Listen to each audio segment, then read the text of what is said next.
Hello guys, welcome back to my channel. வீடியோக்குள்ள போறதுக்கு முன்னாடி மறக்காம அந்த வீடியோக்கு ஒரு லைக் போட்டுருங்க. லாஸ்ட் பார்ட்ல நம்ம ஹீரோ ப்ரூஃப் எல்லாம் காமிச்சு ஹீரோயினி மேல கம்ப்ளைண்ட் கொடுக்க போறேன் அப்படின்னு சொல்லியிருப்பான். ஸோ இவளுக்கா பயங்கர ஷாக்கா இருக்கு. ஆனாலும் ஒன்றும் பண்ண முடியாது. இந்த விஷயம் மட்டும் அப்பாவுக்கும் அண்ணனுக்கும் தெரிஞ்சு போச்சுன்னா அவ்வளோதான். அது மட்டும் இல்லாம இவ ஒரு காம்படிஷன்ல வேற கலந்துக்க போறா போல.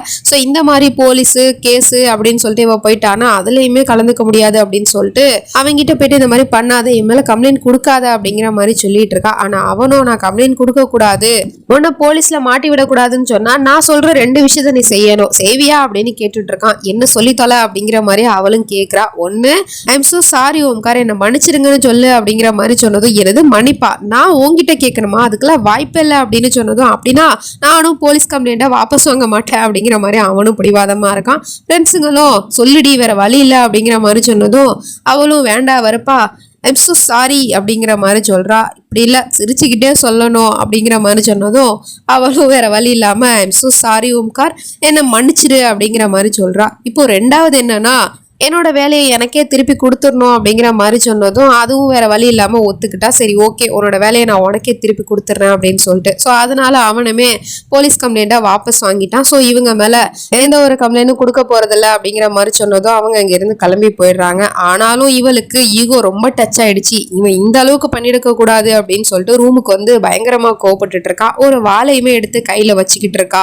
என்னோட வாழ்க்கையில ரெண்டு ஃபோக்கஸ் தான், ஒன்னு அந்த ஓம்கார பழி வாங்கணும், இன்னொன்னு இது அப்படின்னு சொல்லிட்டு அந்த வாழை கையில வச்சுக்கிட்டு இருக்கா. என்னத்துக்கு அப்படின்னு பார்த்தா, இவ காலேஜ்ல ஒரு காம்படிஷன் இருக்கு, அதுல கலந்துக்க போறேன்னு சொன்னா இல்லையா, அது வேற எந்த காம்படிஷனும் கிடையாது, இந்த மாதிரி கத்தி சண்டை போடுற போட்டி தான் போல. ஸோ அதுக்காக ப்ராக்டிஸ் பண்ணிக்கிட்டு இருக்கா. அதுவும் ரொம்ப பயங்கர கோவத்தோட. இதை பார்த்துட்டு ஃப்ரெண்ட்ஸுங்களுமே என்னாச்சுடி உனக்கு, நீ கோவமா இருந்தா இந்த மாதிரிதான் பண்ணிக்கிட்டு இருப்ப, அப்புறம் இதெல்லாம் என்ன காம்படிஷன், உனக்கு இந்த வாளுக்கும் அப்படி என்ன கனெக்ஷன் இருக்கு அப்படின்னு கேட்டா அதெல்லாம் எனக்கு தெரியாது, மேபி போன ஜென்மத்தோட கனெக்ஷன் இருந்திருக்கலாம் அப்படிங்கிற மாதிரி சொல்லிட்டு இருக்கா. அவளையே அறியாம ஆமா இந்த கத்தியால குத்துப்பட்டு தானே ரெண்டு பேருமே செத்து போனாங்க, அதெல்லாம் இப்ப அவளுக்கு தெரியாது, அந்த ஓம்கார ஒரு வழி பண்ணாம நான் விடமாட்டேன் அப்படிங்கிற மாதிரி சொல்லிவிட்டு அவ இங்க இருந்து கிளம்பி போறா. பார்த்தா நம்ம ஆளு எக்ஸசைஸ் பண்ணிக்கிட்டு இருக்கான் ரூம்ல. அப்பன்னு பார்த்து அவ இங்க இருந்து வந்து இவனையே வெறிக்க பார்த்துக்கிட்டு இருக்கா.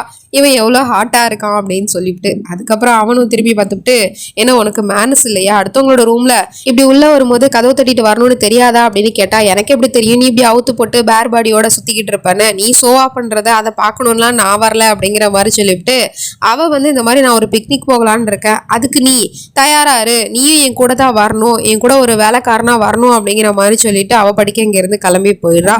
அப்படி போகும்போது கால் ஸ்லிப் ஆகி கீழே விழ போறா. டக்குன்னு இவன் போய் பிடிச்சிடுறான். ரெண்டு பேரும் ஒருத்தர் பார்த்துக்கிட்டு இருக்காங்க. அப்புறம் அவனை பிடிச்சி தள்ளி விட்டுக்கிட்டு இங்க இருந்து கிளம்பி போயிடுறா. அவ சொல்றதெல்லாம் அவன் செஞ்சுதானே ஆகணும். ஸோ அதனால வேற வழியே இல்லாம அவ கூட போயிட்டு இருக்கா. ஆனா வெதர் ரொம்ப மோசமா இருக்கு போல, மழை வர அடிச்சுக்கிட்டு ஊத்திக்கிட்டு இருக்கு. ஃப்ரெண்ட்ஸுங்கெல்லாம் கூட இல்லடி போயிடலாம், இந்த நேரத்துல பிக்னிக் அவசியமா, வெதர் கண்டிஷன் சரியில்லை, ஹோட்டலுக்கே போயிடலாம் அப்படிங்கிற மாதிரி சொன்னா உடனே ஒரு இடத்துல காரை ஸ்டாப் பண்ணிட்டு உங்களுக்கு போகணும்னா போங்க, நான் பிக்னிக்கு போயே தான் ஆகுவேன் அப்படிங்கிற மாதிரி சொல்லிவிட்டு அவளுங்க ரெண்டு பேரையும் அங்கேயே இறக்கி விட்டுட்டு இவ மட்டும் தனியா போக பாக்குறா. நம்மளும் கீழே இறங்க பாக்குறான். இதான் சான்ஸ் அப்படின்னு சொல்லிட்டு, ஹலோ நான் அவளுங்களை தான் சொன்னேன், ஒன்னும் இல்லை, நீ என் கூட வந்துதான் ஆகணும் அப்படிங்கிற மாதிரி சொல்லிட்டு அவனையுமே கூட்டிட்டு போயிட்டு இருக்கா. அப்புறம் இவளுங்க ரெண்டு பேரும் எப்படியோ அடிச்சு பிடிச்சிக்கிட்டு கேபை பிடிச்சி ஹோட்டலுக்கு வந்துட்டாங்க போல. மேனேஜர் கேட்குறாரு எங்க மொய்ரா அப்படின்னு சொல்லிட்டு, அவ கிளம்பி போயிட்டா பிக்னிக் அந்த ஓம்கார் கூட அப்படிங்கிற மாதிரி சொன்னதும், என்ன சொல்லிக்கிட்டு இருக்க, இந்த மாதிரி நேரத்துல அவ எப்படி தனியா போகலாம், அதுவும் அந்த ஓம்கார் கூட, இந்த விஷயம் மட்டும் அவளோட அப்பாவுக்கு தெரிஞ்சு போச்சு அப்படின்னா பெரிய பிரச்சனையாயிடும் அப்படின்னு சொல்லிட்டு மாத்தி கால் பண்ணிக்கிட்டே இருக்காங்க. ஆனா அந்த பக்கம் நம்ம ஓம்காரும் சரி மொய்ராவும் சரி போனை எடுக்க மாட்டேங்கிறாங்க. அதுக்கப்புறம் கால் வருது லேண்ட்லைன்ல இருந்து. கால் பண்றது அந்த பக்கம் ஹீரோயினோட அப்பா தான் போல. நாளைக்கு கிளம்பி அவர் இங்க வராரா, அதுவும் சர்ப்ரைஸா பொண்ணுக்கு சர்ப்ரைஸ் கொடுக்கணும் அப்படின்னு சொல்லிட்டு இந்த விஷயத்த வேற ஃப்ரெண்டுக்காரங்க கிட்ட சொல்லவும், ஓமை காட் அவங்க காலைல வர்றதுக்குள்ள இவங்க திரும்பி வந்துருவாங்களா, ஒருவேளை வரலன்னா நம்மளும் சேர்ந்துதான் மாட்டிப்போம் அப்படிங்கிற மாதிரி சொல்லிவிட்டு பயப்படுறாளுங்க. அந்த பக்கம் அவங்க ரெண்டு பேரும் ஒரு இடத்துல ஒதுங்கிட்டாங்க. வெதர் சரியா இல்ல, அதையும் மீறி வந்ததுனால மலையில நல்லா மாட்டிக்கிட்டாங்க போல. ஒரு குடிசை மாதிரி ஒரு இடம் இருக்கு, அந்த இடத்துல வந்து ரெண்டு பேரும் நின்றுட்டு இருக்காங்க. அப்ப கூட இதுக்கெல்லாம் நீதாண்டா காரணம் அப்படின்னு சொல்லிட்டு நம்ம ஹீரோவை தான் திட்டிக்கிட்டு இருக்கா. நான் என்ன பண்ணேன், இந்த அடமலையில பிக்னிக் போகணும்னு ஆசைப்பட்டது நீதானே அப்படின்னு சொல்லிட்டு ரெண்டு பேருக்குள்ள மாறி சண்டை வந்துகிட்டு இருக்கு. இங்க பாரு, உங்ககிட்ட பேசுறதுக்கே எனக்கு பிடிக்கல, அந்த சைடு உனக்கு இந்த சைடு எனக்கு, நீ அந்த கோட்டை தாண்டி நீயும் வரக்கூடாது, நானும் வரமாட்டேன் அப்படின்னு சொல்லிட்டு ஆளுக்கு ஒரு பக்கமா பிரிச்சுக்கிறாங்க. ஆனா நம்மாலு அந்த இடத்த அழகா மெத்த மாதிரி ரெடி பண்ணி படுத்துக்கிட்டு இருக்கான். இவ வந்து எதையோ சேரை போட்டு உட்காருங்கிற பேர்ல உட்கார போனா அந்த சேர் உடஞ்சி கீழேயே விழுகிறா. அதை பார்த்துட்டு அவனும் சிரிச்சிட்டு இருக்கான். அப்புறம் எனக்கு ரொம்ப பசிக்குது அப்படின்னு சொல்லிட்டு அவ போயிட்டு கொண்டு வந்த சாப்பாடுலாம் எடுத்து சாப்பிடலான்னு போனா எல்லாமே மலையில ஊறி போயிடுச்சு போல. இது எப்படி சாப்பிடுறது அப்படின்னு சொல்லிட்டு தூக்கி போடுறான். அப்புறம் இவன் இங்க இருந்து கிளம்பி போய் சாப்பாடு எடுத்துட்டு வரான். இவன் வந்து லஞ்ச் பேக் பண்ணி தான் எடுத்துட்டு வந்திருப்பான் போல. இவனோட பாக்ஸ்ல எல்லா சாப்பாடும் ஃப்ரெஷ்ஷா இப்பவுமே அப்படிதான் நல்லா இருக்கு. அதை சாப்பிட்றியான்னு கேட்டா கூட இவன் ஸ்பூன் இல்லையா, அது இல்லையா, இது இல்லையான்னு கேட்டுக்கிட்டு இருக்கா. ஹலோ மேடம், சாப்பாடு கிடைக்கிறதே பெருசு, உனக்கு ஸ்பூன் இல்லாம கொண்டு வந்து கொடுப்பாங்க, கடவுள் கொடுத்த 2 கை எதுக்கு இருக்கு, அள்ளி சாப்பிடு அப்படின்னு சொன்னா அவ கேட்க மாட்டேங்கிறான். எனக்கு இதெல்லாம் பழக்கம் இல்லை, நீயே சாப்பிட்டுக்கோ அப்படிங்கிற மாதிரி சொல்லிவிட்டு அவன் மட்டும் அந்த ஃபுட்டை சாப்பிட்டுக்கிட்டு இருக்கான். இவ அப்படியே வீராப்புல போய் உட்காந்துருக்கா. நல்லா பசிக்குது, இருந்தாலும் அவங்கிட்ட அப்படி பேசிட்டோமே, ஸோ இப்போ ஈகோ விட்டு எப்படி சாப்பாடு கேட்கறது அப்படின்னு சொல்லிட்டு அப்படியே அமைதியா உட்காந்துருக்கா. அவளுக்கு பசிக்குதுங்கிற விஷயம் இவனுக்குமே தெரியும். அதனால இவன் என்ன பண்றானா, பாதி சாப்பாடை மட்டும் சாப்பிட்டுட்டு மீதியை வச்சிடறான். மழை வேற நல்லா பெஞ்சிட்டு இருக்கு. ஸோ கொஞ்சம் லேட்டா பசிச்சுன்னா சாப்பிட்டுக்கலாம் அப்படின்னு சொல்லிவிட்டு தான் அங்க வச்சுட்டு இவன் தூங்க போயிடுறான். அவளுக்கா நல்லா பசிக்குது. அப்புறம் அங்க பார்த்தா அவன் தூங்கிட்டான் போல. அதை செக் பண்ணதுக்கு அப்புறமா தான் இவ போயிட்டு மிச்சம் இருக்கிற சாப்பாடை நல்லா சாப்பிட்றா. சாப்பிட்டுட்டு நல்லா ஏப்ப விட்டுக்கிட்டு இருக்கா. நல்லா சாப்பிட்டியா, எதுக்கு இந்த வெட்டி வந்தா, அதை அப்பயே சாப்பிட்டுருக்கலாம்ல அப்படிங்கிற மாதிரி சொல்லிவிட்டு அவன் தூங்க போயிடுறான் போல. இவ போயிட்டு அவ இடத்துல செட்டில் ஆகலான்னு பார்த்தா அங்க ஏதோ காத்துல சிப்ஸ் பாக்கெட்டோட பேப்பரு பறந்து போயிட்டு இருக்கு. அது காத்துல தான் பறக்குது. ஆனா இவ வந்து ஏதோ பேயோ பிசாசோன்னு நினைச்சுக்கிட்டு ரொம்ப பயந்து போயிடுறா. அதனால அவளோட இடத்துல போயிட்டு அவளால உட்காரவும் முடியல. இவன் இந்த பக்கம் படுத்திருக்கானா, அவனோட கையை இந்த பக்கமா வச்சுட்டு அவனோட கை மேலே படுக்க போறா போல. அப்படி அவங்களோட கையை பார்க்கும் போதுதான் தெரியுது அவன் ஆல்ரெடி போன ஜென்மத்துல அடிக்கடி கையை கிழிச்சுப்பான் இல்லையா, என்னோட விதியில மயூரோட பேர் தான் இருக்கு அப்படின்னு சொல்லிட்டு. ஸோ அந்த தழும்பு இவனோட கையில இந்த ஜென்மத்திலயுமே இருக்கு. இந்த பக்கம் நம்ம ஹீரோயினோட கையிலயுமே ஓம்னு சொல்லிட்டு ஒரு அடையாளம் இருக்கு. ஸோ 2 பேருக்குமே பிறப்பு அடையாளமா இது 2 இருக்கு. அதுக்கப்புறம் அவனோட கையிலயுமே போய் படுத்துக்கிறா. இவனை கண்டாலே பிடிக்காதுன்னு சொன்னவ இப்ப போயிட்டு பக்கத்துல படுத்துக்கிறா. இப்போ மார்னிங் ஆயிடுச்சு. காலங்காத்தாலே அப்பாவும் அண்ணனும் மயூராக்கு சர்ப்ரைஸ் கொடுக்கணும் அப்படின்னு சொல்லிட்டு ஹோட்டலுக்கு தான் கிளம்பி வந்துகிட்டு இருக்காங்க. இந்த பக்கம் விடிஞ்சிருச்சுன்னு நம்மால் தான் ஃபர்ஸ்ட் கண்ணு முழிக்கிறான். பார்த்தா இவ பக்கத்துல படுத்து கிடக்கா. அதுக்கப்புறம் அவளையுமே உசுப்பி விட்டு விடிஞ்சிருச்சு வா கிளம்பலாம் அப்படிங்கிற மாதிரி கூப்பிட்டுட்டு இருக்கான்.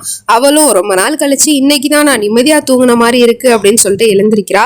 அவங்கிட்ட கேட்கிறா, நான் ஏன் உன் பக்கத்துல வந்து படுத்தேன்னு நீ கேட்கவே இல்லையே அப்படின்னு சொல்லிட்டு. எதுக்குமா, நான் எப்படின்னு கேட்டாலும் ஈகோவை டச் பண்ணாத அளவுக்கு ஒரு பதிலை தான் நீ சொல்ல போற, அதை எதுக்கு கேட்டுக்கிட்டு, சரிவா ஹோட்டலுக்கு போலாம் அப்படின்னு சொல்லிட்டு 2 பேருமே கிளம்பி ஒரு வழியா ஹோட்டலுக்குமே வந்துட்டாங்க. அப்ப கூட இவ கார் டோரை நீதான் திறந்து விடணும், அப்பதான் நான் இறங்குவேன் அப்படிங்கிற மாதிரி சொல்லிட்டு இருக்கா. உடனே அவனும் வேற வழி இல்லாம கார் டோரை திறந்து விட போறான். ஆனா அவ காலை வைக்கிற இடத்துல ஒரே சேறு மழை தண்ணியா இருக்கு.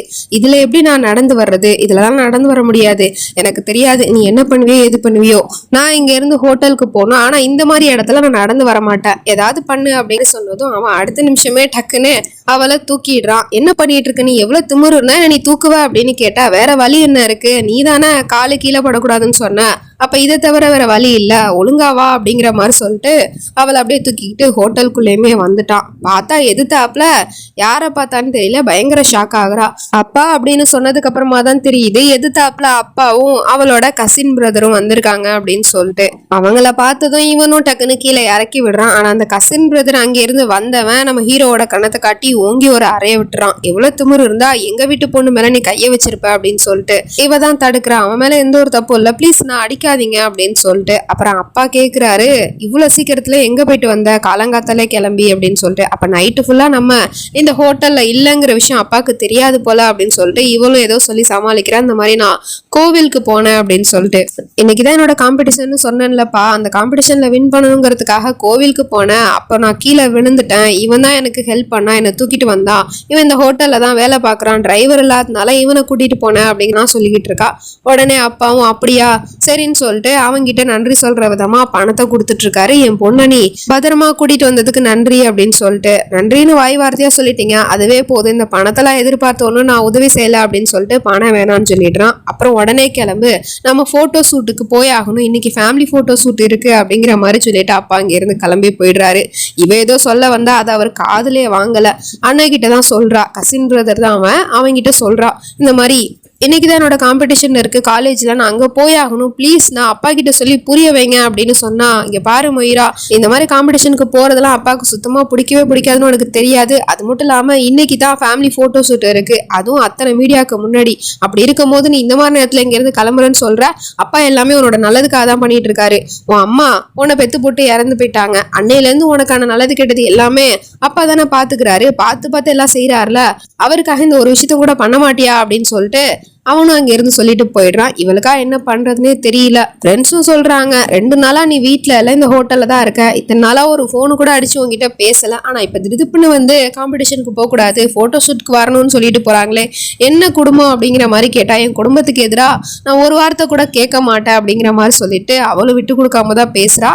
அதுக்கப்புறம் பொண்ணை அழைச்சிட்டு அங்க இருந்து கிளம்பிட்டு போயிடுறாங்க. இதை நம்ம ஹீரோவும் பார்த்துக்கிட்டு தான் இருக்கான். வீட்டுக்கு வந்தா அங்க ஒரு அண்ணன் இருக்கான் போல. இவன் தான் நம்ம ஹீரோயினுக்கு கூட பிறந்த அண்ணன். அவங்கிட்டயுமே சொல்லி புரிய வைக்க பாக்குறா, இந்த மாதிரி காம்படிஷனை பத்தி அப்பா கிட்ட பேசுங்க வைங்க அப்படின்லாம் சொல்லிட்டு. ஆனா அவனுமே சொல்லி வச்சாப்ல அதே தான் சொல்றான். அப்பா உனக்காக எவ்வளவோ பண்றாரு, அப்படி இருக்கும் போது நீ இந்த காம்படிஷன் அவருக்காக தள்ளி வைக்க மாட்டியா அப்படிங்கிற மாதிரி அவனும் அதே தான் சொல்றான். ஸோ அதனால இவளுக்கு செம அழுகையா வருது.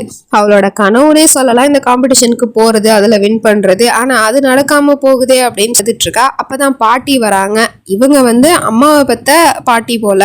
அவங்க தோல்ல சாஞ்சு அழுதுட்டு இருக்கா. ஏன் பாட்டி, அப்பாக்கு என் மேல கொஞ்சம் கூட பாசமே இல்லையா? அவர் எப்ப பாரு பிசினஸ்னு ஓடிக்கிட்டே இருக்காரு. நான் சொல்றேன் எதையுமே அவர் காதுல வாங்க மாட்டேங்கிறாரு.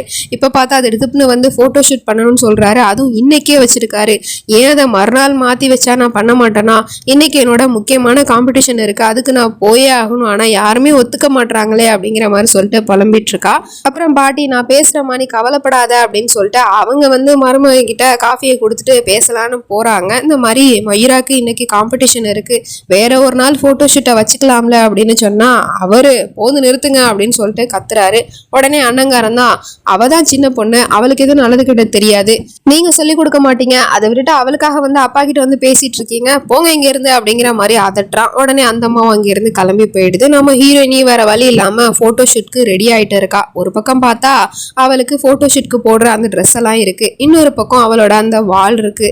எதை சூஸ் பண்றதுன்னு தெரியாம முடிச்சுட்டு கடைசியா அவ ட்ரெஸ் எல்லாம் போட்டுக்கிட்டு ரெடி ஆகுறா போட்டோ ஷூட்காக. இங்க மீடியா எல்லாருமே முக்கிறாங்க. வீட்டுல வந்து போட்டோ ஷூட் எடுக்கிறதுக்கு ரெடியா இருக்காங்க. போய் மயிராவை கூப்பிட்டுட்டு வாங்க அப்படின்னு பாட்டி கிட்ட சொன்னதும் பாட்டியும் வந்து ரூமுக்கு வந்து பாக்குது. பார்த்தா அவளை காணும், பக்கத்துல இருந்த வாழையுமே காணும். அப்படின்னா மயிரா இங்க இருந்து காம்படிஷனுக்கு போயிட்டாலா? இந்த விஷயம் அப்பாவுக்கு தெரிஞ்சா பெரிய பிரச்சனை ஆயிடுமே அப்படின்னு சொல்லிட்டு முழிக்கிறாங்க. எஸ், நம்ம ஹீரோயினி சொன்னாப்ல அந்த காலேஜ்க்கு தான் வந்திருக்கா காம்படிஷன்ல கலந்துக்கிறதுக்காக. அப்படி வரும்போது ஒரு பையன் மேல மோதிடுறா. அவன் டக்குன்னு பிடிச்சிடுறான். அந்த பையன் வேற யாரும் இல்ல, நம்ம ஹீரோ தான். இவன் இந்த காலேஜ்ல என்ன பண்ணிக்கிட்டு இருக்கான் அப்படிங்கிறது தெரியல. வெயிட் பண்ணி தான் பார்க்கணும். நெக்ஸ்ட் நம்ம அடுத்த பாட்டில் பார்த்து தெரிஞ்சுக்கணும். அது வரைக்கும் பை ஃப்ரெண்ட்ஸ்.